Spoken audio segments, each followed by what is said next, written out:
everyone! Welcome sa aking YouTube channel. Ngayon ipapakita ko po sa inyo kung paano steam ng fish, Chinese style, simple and easy, step by step. Okay, start na tayo.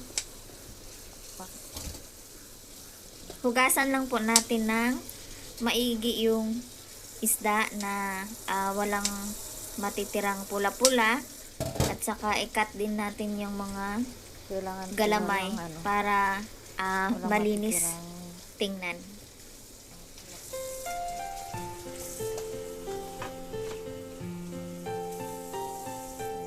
Lagyan natin sa plato.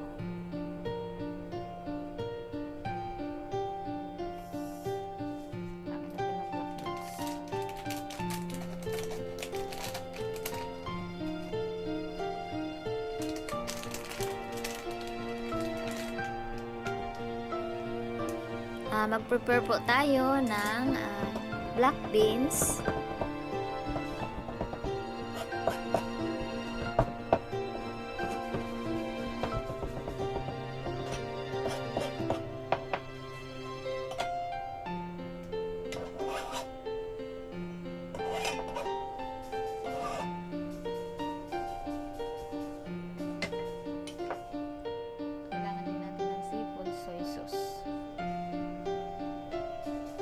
seafood soy sauce.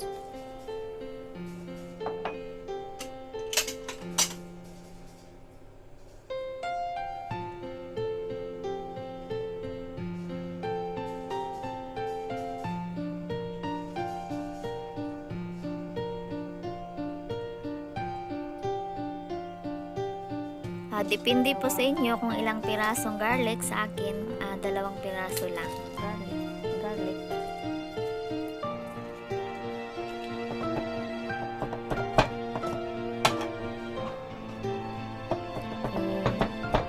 Pinuhin lang po natin yung garlic.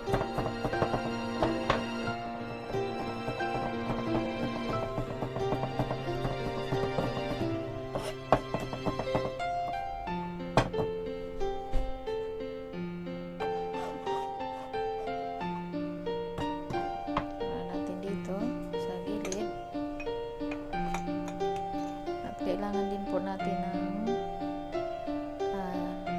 Balatan lang po ginger. natin ang ginger. Balatan muna natin.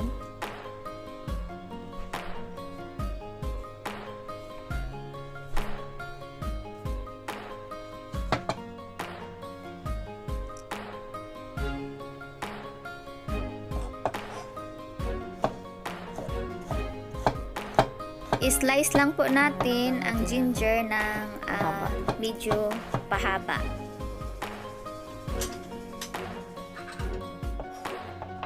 Timula natin sa gilid. Ito po ang spring onion.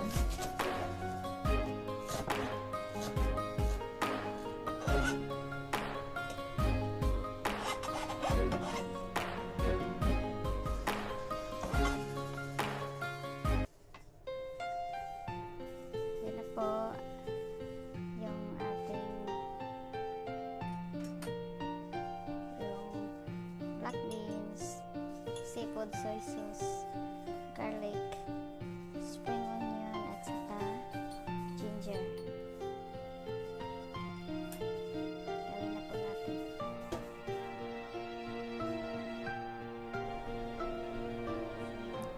Red chili. Pwede naman pong hindi lagyan. Red chili and coriander leaves po, pwede po optional, lagyan, depende po depende sa na po sa inyong inyo. employer.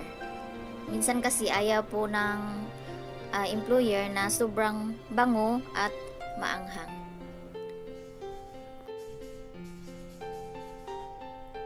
Lagyan po natin yung garlic.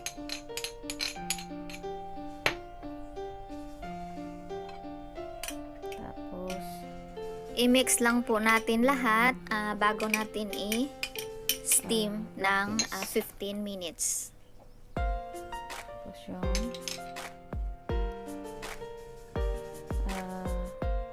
ginger.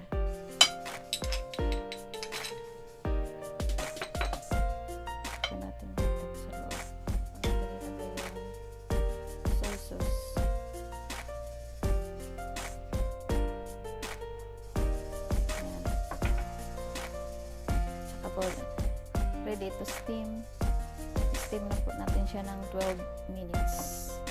Sorry po, nakalimutan ko. We need to add a small amount of water.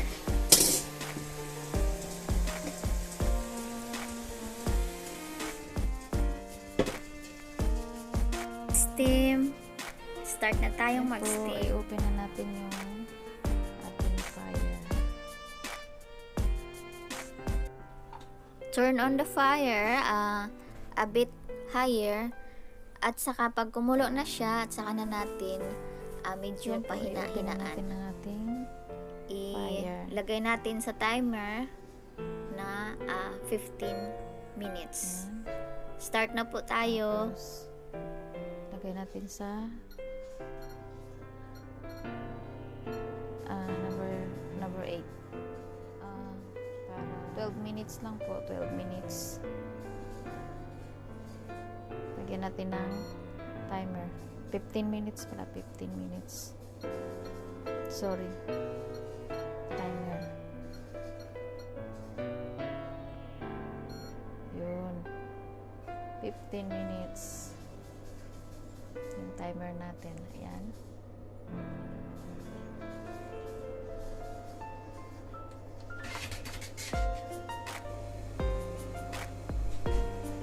Ayan.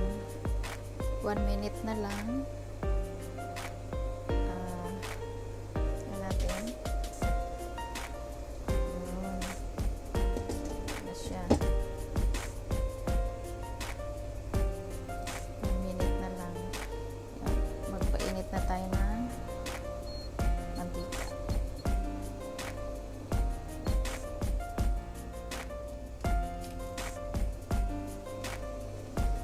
Oil. Initin na po natin yung mantika kasi 1 minute na lang maluluto na yung ating steam fish. Ito na. Yung mantika.